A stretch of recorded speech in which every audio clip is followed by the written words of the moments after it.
Sithokoze. Siyanamukela ohlelweni lwethu ikwasukasukela. Esihlokweni sethu sanamhlanje sizobe sikhuluma ngomatindane. Sifuna ukwazi ukuthi uyini umatindane, usiza ngani, ubungozi bawo, nezinto-ke nje okufanele uziqikelele uma usebenzisa umatindane. Namhlanje sikhuluma nomkhulu Dumisa ozositshela kabanzi ngomatindane.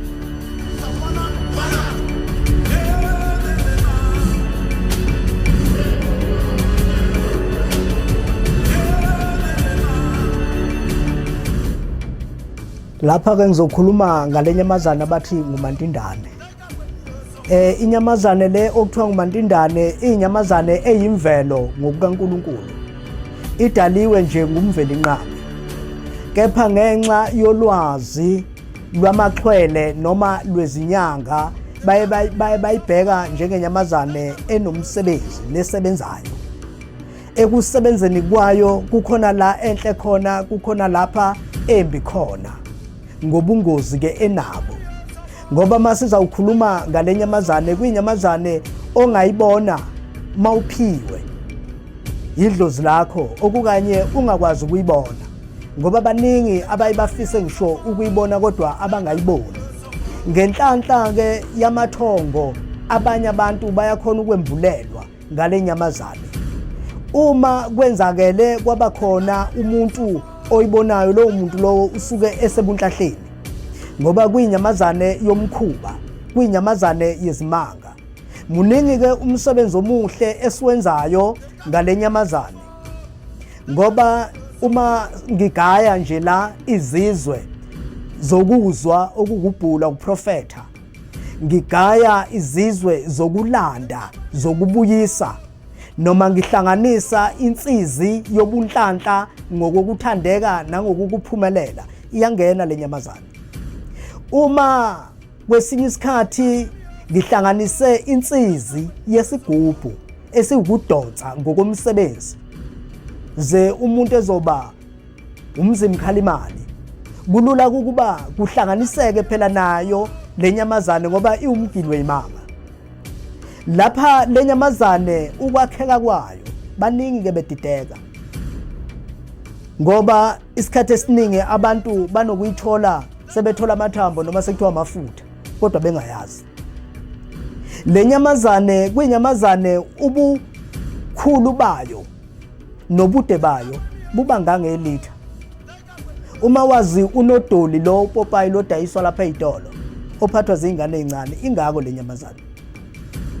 Le nyamazane inomlingo ngokwemvelo, inobusalamuzi ngokwemvelo, ngoba ngeke ngasho ngaphambilini ngathi osuke eyibonile usuke nenhlanhla yesizaleko azaleke ngayo ngokwedlozi lakhe. Le nyamazane iyaba umkhuba ongemuhle kumuntu osuke eyisebenzisa, ngoba ngesinye isikhathi uyayifaka la ezizweni kutholakala ukuthi umuntu unenkinga yokuphuza, kwesinye isikhathi unenkinga yokuthandwa nokuthanda, yona iqhuba kakhulu leyo nto osuke ukade ukuyo, igcina kwesinye isikhathi isikonela umsebenzi wakho. Uma ngingake ngisho nje ngithi kunabantu ebesibazi bengababholofithi, bebhula, behlola, bekhipha, kanti kule nsizi yabo kunale nyamazane. Kutholakala ukuthi lo muntu usebenza lo msebenzi nje ubuya chabule la emanzini amponjwana. Abanye bagcina umsebenzi ufile sebaba into katshwala. Abanye bagcina belahlekelwa ukuyiphatha ngokuthando, ngoba iyangena impela enhlanhleni yokuthi uma nanga uyisebenzisa umbheka umuntu wesifazane ma ungowesilisa, noma umbheka umuntu wesilisa ungowesifazane, nemizwa yakhe iphakame othandweni, agcine kumuntu esenza okungesikho, kugcina kufa umsebenzi. Kanti inyamazane yenhlanhla, bengifuna ukusho ke ihlobo zami ukuthi kukhona asebenenkinga ngenxa yalokho. Omunye uthola ukuthi wathola insizi enyangeni ethile wangazi ukuthi kufakwe lento, igcina isibhidliza, igcina isiyona empilweni. Uma besingakhuluma ngokwelapheka kwalokho, iyelapheka leyo nyamazane, kodwa kufuneka umuntu ongabe unayo insizi, ngabe leyo nsizi inethambo noma inefutha noma inoboya okuyisikhumba saleyo nyamazana. Sengisho ukuthi baningi abanye uthola ukuthi bahamba baya kubantu mhlawumbe bathi bafuna izizwe, basebenza kwabonakala noma abanye abazange basebenza kwabonakala. Lafika idlozi la iphika lenyamazana ngenxa yokuthi mhlawumbe ukubulaleka kwayo akubanga kuhle. Lokho kungenza ukuba uyisebenzise wena igcine nawe isikholela kulolo holo lokuthi uyofa njengayo. Manje kukhona ukuthi baningi bazinyanga babhajiwe ngenxa yakho lokho, bayadinga ukuhlanjululwa. Labo bantu ke bafuna abantu abanjengathi abanayo insizi yokwazi ukuhlambulula nokwelapha lowo moya, ngoba lento isuke isivuka isiba umoya. Kwasekhaya iziphendula wonke umkhuba nomuga nesehlo. Ngangena kumnye umuzi kwathiwa kunenkukhu eyisikhukhukazi kodwa ihubhe ezinye izikhukhukazi. Ngabatshela ukuthi yilo moya. Ngabuza umuntu owayesebenza ukuthi ngubani owayephethe lenyamazana. Ngabasiza labo bantu.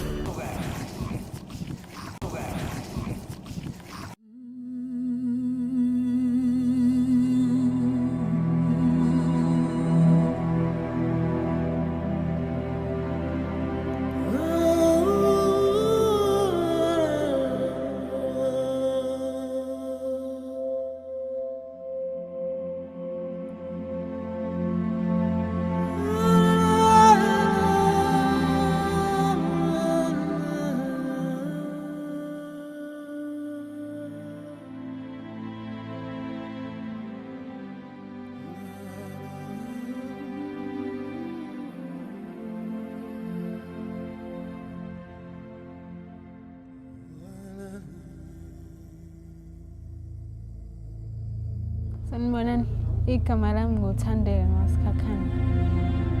Ngasemahlabathini endaweni ekuthiwa kusobhokweni. Ukugula kwami ngiqale 2012 ngenza ugrade 12. Qala kwakhona ngaphupha nje engazuthi ngiye emanzini. Ngazuthi kuqhamuka into esa light. Kwangiqala lapho ngawa khona lapho kodwa ngaqala ngisekhaya. Kwahamba ngathi ngahamba ngaye esikoleni, nasesikoleni kwaqhubeka lento yenzeka kanjalo. Ngagcina ngiyekile, kungiphoqa ukuthi ngiyeke esikoleni, ngahlala nje isikhashana esincane ekhaya. Emva kwalapho kwakho umunye umama ongasekhaya wangilayela umkhulu Dumisa. Ngeza ngazohlala khona ke. Isikhathi esiningi bengihlushwa amaphupho asemanzini. Kumele ukuthi ngihambe ngemanzini izinto kanjalo. So ngeza-ke ngazohlala la ekhaya. Njengoba ngila ekhaya sengiqedile konke, wangimisela amagobongo, ngawenza amagobongo awesithunywa nawedlozi. Okay, njengoba ngila sengiphuthuliwe, sengiqedile. Namaphupho lawa engangikade ngiwaphupha sengiyakwazi ngisho malifika iphupho ngaleso sikhathi sengiyakwazi nami ukuyihlaziyela ngesingami ukuthi ngichaza ukuthini, lisho ukuthini lelo phupho lelo. And futhi nabantu umsebenzi uhamba kahle, bayeza nabantu ekhaya. Konke sekuhamba kahle, nokugula lokho kuquleka sekwaphela angisenakho. Ngithanda ukumbonga umkhulu Dumisa kakhulu ngento akangisiza ngayo.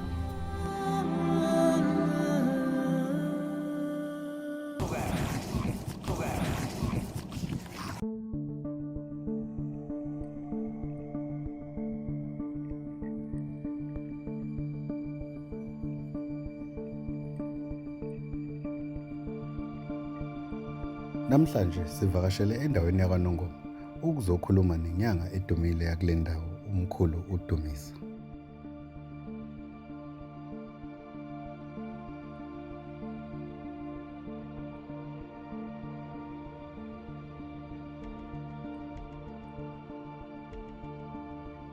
Sanibonani eSouth Africa nonke.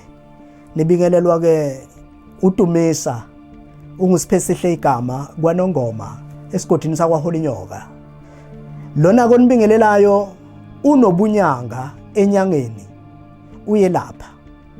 Lapha ebunyangeni ukuqala kwakhe kwaba yimvuka kamoya, ngoba uDumisa lo enimbonayo akusiyo umuntu ma-African owathwasayo kuphela, kwaba yimvuka kamoya. Ngizoqala ukwehlelwa yilo moya ngokukholwa ngikhonza eZayoni. Ngangisegoli eyibonakalisweni ezazi ngifikela, ngaphupha umkhulu ozala ubaba, ngaphupha ugogo ozala umama. Ugogo wafike wangishanela ngomshanelo engirawunda umzimba wonke. Wafika umkhulu wangelula wathi kusukela namhlanje emzukulu ngupha umoya, uzopolofitha, uzobhula ezizweni zonke. Ngingazi lutho. Esontweni lalilandela lapho ngangena mina esontweni sisonta ngisedrobheni eGoli. Ngakhuluma inkulumo engangazange ngayiqonda, kwaqala lapho. Kuze kufike nje la esigabeni songukuthi ngiqala ukuthabatha lo msebenzi 2008 ngilapha abantu. La indima esengiyihambile inzima, kodwa ngiye ngibheke ilula kimi ngoba into nento ngiyatshelwa yona ngilele. Yimi esengikwazi ukwenzela abantu amagobongo, kodwa mina ngenzelwanga umuntu amagobongo. Kumanje la ekwelapheni nginezizwe engikwazi ukusungula umuntu phansi emoyeni wakhe, ngikwazi ukuvula, akwazi ukuprofetha, akwazi ukubhula. Kulo msebenzi engiwenzayo, zona njalo izizwe ngiyayigayela. Kulo msebenzi engiwenzayo nginegobongo elikwazi ukugeza imimoya kumuntu. Engilibiza ngokuthi umuntu weyinkulumo. Kuba nokukhuluma kulelo gobongo. Sisuse lensila, ngoba ngesinye isikhathi kukhona abanye ukuthola ukuthi banensila umoya obulando empilweni. Kukhona insila umoya obulando othola ukuthi umuntu wamiselwa noma wacelwa, leyo nto isizihibe endleleni yakhe. Kukhona insila umoya obulando ethi umuntu ubaba nomama wakhe bathandana, bahlangana, bangagcinana. Ngiyayigeza leyo nto. Kukhona insila umoya obulando engathi ugogo ngabe ozala umama noma ozala ubaba wangenwa. Ngiyayigeza leyo nsila. Kukhona insila yomoya obulando ethi mhlawumbe lapha ekhaya kunoma fakana kwenye indlu, noma ngugogo usephenduka lo moya okuthiwa ngumdliwa noma ngumhlalisi. Mhlawumbe ugogo waliduba leli khaya, mhlawumbe umkhulu wabhunguka la ekhaya. Leyo nto ngiyayilapha. UDumisa ke lo uyatholakala kulama namba. Enambeni yakwa MTN 083 7666 984. 083 7666 984. Kwahole inyoka. Fodi istophu kusemantungweni. Nkosi yamakhosi, Nkosi yomusa, ngilozi yamandla, uNkulunkulu emhla yonke, uNkulunkulu ayikhona emandulu, izulu lakho lingamandla, izulu lakho liyikuphila, uyawathela ngamadoda siqondisa ke endleleni. Namanje komdala weinsuku ngiyakhuleka ngenxusa inkazimulo, amandla akho okuphila vele esandleni sakho somsa Jehova. Khuleka kuwena ke Soni nanini, wena ungiso Nkosi yethu Jesu Kristu, ngoba yiwena owaziyo ngenyama nangegazi, wena owaziyo yonke amathambo nakomkantsha, uziwahlulele ngisho imicabango. Izinkamponi ke zomuntu zonke ngomoya wakho ubekile kuyena uma nanga umdala. uNkulunkulu okhokho, uNkulunkulu obaba mkhulu, uNkulunkulu wamakhosi zonke, uNkulunkulu zizwe zonke. Yebo mina nginawo amandla okuma ngokwami, kodwa ngethembele kuwena Jehova. Nakulo msebenzi engaphathisona, kulo msebenzi engemphathisona, ngiyakhuleka ngenxusa. Ngiphakamisela amehlo ami esidabeni, usizo lwami ngalivela phela, usizo lwami liyawuvela kuwena Jehova, ngoba yiwena wenzile izulu nomhlaba.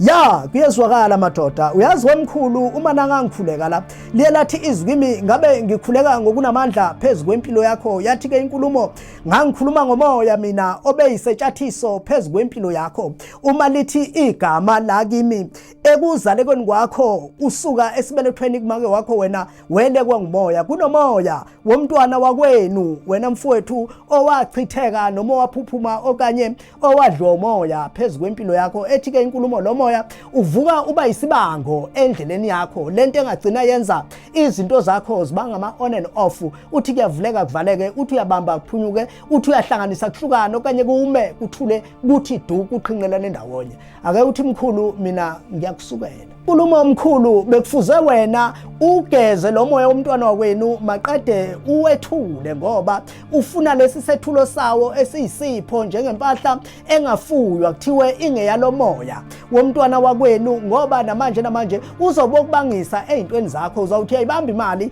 ichitheke, ishalo lisokafisha emanzini, uthi uyamthola lo makoti kube nengxabano, kube nenxushunxusho okanye ugcina unqanyelwa lukhala ufelwa imizwa nenlaleni fulathelana kwabantu abadubene noma abadeleneyo. Awuthi mkhulu wena leyo nto ayenzeki, ungangithengi. Manje ke mkhulu, ithi-ke indaba uma ngiza kuyihlaziya le ndaba yakho, wena bekufuze ke kugezeke lensila ke kuwe, bese ekugcineni vula umoya wenhlanhla, ugeze isidalwa senhlahla empilweni yakho ze uphumeleliswe ube ngonganywe yinhlanhla.